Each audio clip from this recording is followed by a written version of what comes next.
নমস্কার বন্ধুরা, আজ পাঠ করব সুবর্ণলতা গল্পের পর্ব 10।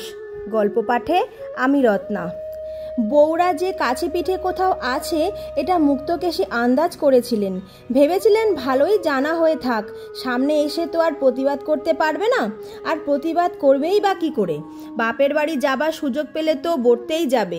অবশ্য বড় বউকে তিনি সবাইয়ের সঙ্গে ধরে সমদৃষ্টির পরাকাষ্ঠা দেখালেও মনে মনে তাকে ধর্তব্য করেননি, তাকে পাঠাবেন না, কার্যকালে কোনো ছুতো করবেন।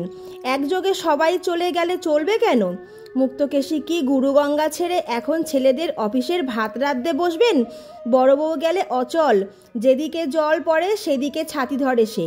অথচ আত্মভোলা উদোমাটা বাড়ির পিঁপড়েটাকে পর্যন্ত ভয় করে চলে। ও থাকবে, মেজো সেজো ছোটকেই পাঠাতে হবে, আহ্লাদে নাচবে। সেজো ছোট নাচবেই, তবে ওই মেজোটার ব্যাপারে সন্দেহজনক। ওর বুদ্ধিমতী কোনোদিনই স্বাভাবিক খাতে বয় না। হয়তোবা দুম করে বলে বসবে আমি যাব না।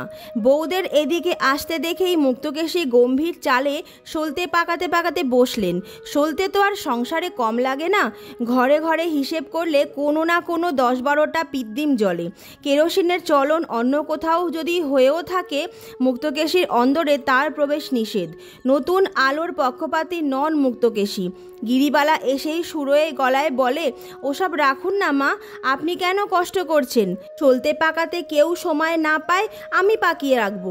মুক্তকেশী একটু উদাস হাসি হেসে বলেন, তোমরা কচিকাচার মা, বললে করব, হয়তো সময় পেলে না, অসময়ে অসুবিধায় পড়া তো তাই। ফস করে গিরিবালার হয়ে কথার উত্তর দেন সুবর্ণলতা, কেন আমরা কি কিছু করি না? মুক্তকেশী বহুবার ওর দুঃসাহস দেখেছেন, তবুও কেন যেন চমকে উঠে পরক্ষণে ঠোঁটের আগায় এক চিলতে ধানি লঙ্কার ঝালমাখানো হাসি এনে বলেন, করোনা কে বলেছে গো? তোমরাই তো সংসার মাথায় করে রেখেছ, তবে আমিই বা কেন বসে থাকি?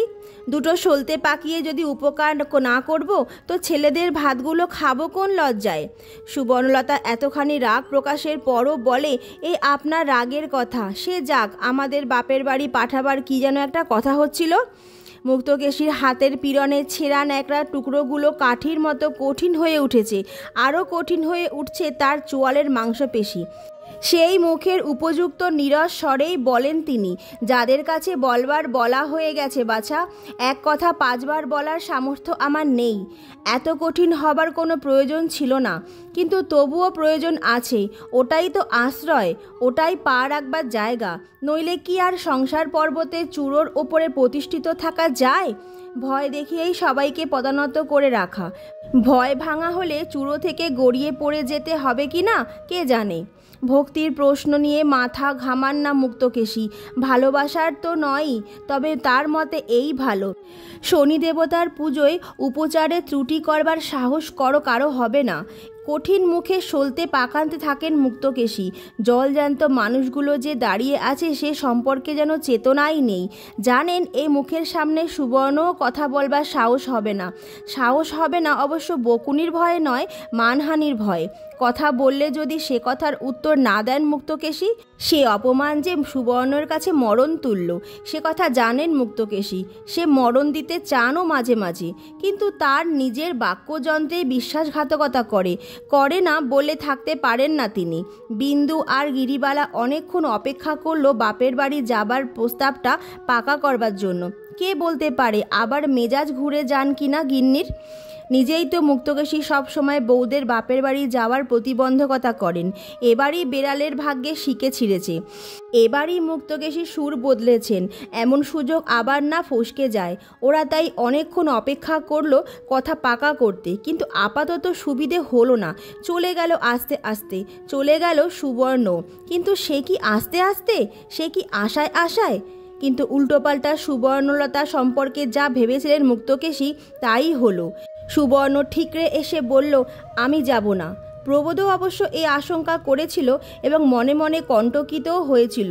তবু মুখে অবহেলা দেখিয়ে বলল, কেন যাবে না কেন? যাব কেন সেটাই তো শুনতে চাই। প্রবোধ কড়া হবার চেষ্টা করে বলে, ঘটা করে শোনাবার কি আছে? একদা একটা কিছু ঘটেছে বলে চিরদিনের জন্য কুটুম্বের সঙ্গে বিরোধ রাখাই বুঝি মহত্ব? মহত্ব করতে তো চাইছে না কেউ। প্রবোধ তীব্রস্বরে বলে, মা চাইছেন, মা মহত্বের বশে সেটা মিটোতে চাইছেন, আমি চাই না। তোমার বাপ ভাইয়ের সঙ্গে ভাঙা সম্পর্ক জোড়া লাগা চাইছো না তুমি? না। নমস্কার মাগো, খুঁড়ে খুঁড়ে নমস্কার তোমার।